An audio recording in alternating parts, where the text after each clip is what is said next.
Hello বন্ধুরা, welcome back to my channel. তো কালকে তো পৌষ সংক্রান্তি। সত্যি কথা বলতে বন্ধুরা, আগে যে পৌষ সংক্রান্তিতে যেই একটা আনন্দ, একটা অনুভব করতাম, সেই অনুভবটা এখন আর করি না বলতে সেই আনন্দটাও লাগে না এখন। আর একটু বাজারে বেরিয়েছি। আমাদের কি বলতো, পৌষ সংক্রান্তি তো কালকে আমাদের আগের দিনকে পিঠে মিঠে করে। তারপরে একটা পৌষ সংক্রান্তি হলে কি সুন্দর উঠুন লেপা হয় গোবর টোবর দিয়ে, খুবই ভালো লাগে। কিন্তু সত্যি কথা বলতে এখন উঠুনে সেই পরিস্থিতি নেই যে গোবর দিয়ে লেপা টেপার। কিন্তু আজকে একটু রাস্তায় বেরিয়েছি, বেরানোর পরে কি বলবো, লোকে করছে তো আমার খুব ভালো লাগছে। আর আগে কি বলতো, যখন কি বলবো, আগে পৌষ সংক্রান্তির এই আগের দিনকে আমাদের পিঠে মিঠে করে।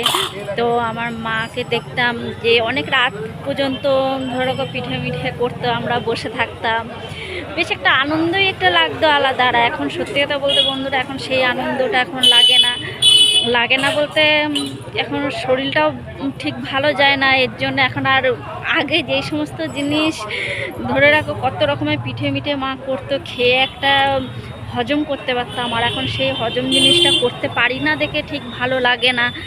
আর এখন পিঠেও ঠিক ভালো লাগে না।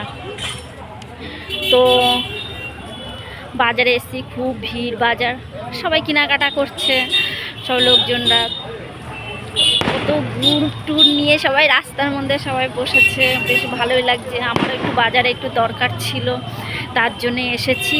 তা আমি ভাবলাম যে বন্ধুদের কাছে তাহলে একটু শেয়ার করি। আর কি বলবো,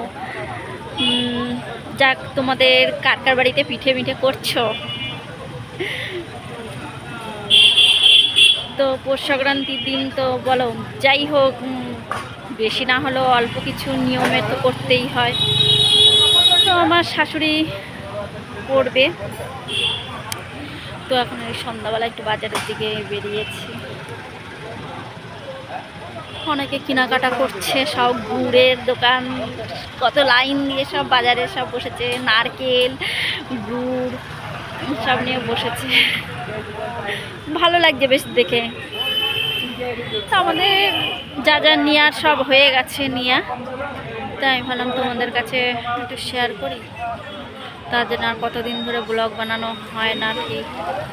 আর সত্যি কথা বলতে বন্ধুরা, হট করে ঠান্ডাটাও ঠিক কমে গেল। মাঝে 2 দিন খুব ঠান্ডাটা পড়েছিল, আর এখন ঠান্ডাটা একটু কমে গেছে। তো তাও এই যেই ঠান্ডায় আছে, হালকা ঠান্ডা আছে, এই হালকা ঠান্ডাটাই কি বলতো, দেখো তাও গায়ে দিয়ে রয়েছি। ঘরে তো গরম, বাইরে বেরোলে একটু তাও ঠান্ডা লাগে, তো হালকা ঠান্ডা আছে। তো তোমাদের কাছে এইটুকুনি শেয়ার করলাম। তো তোমরা কেমন আছো? আশা করি তোমরা ভালো আছো।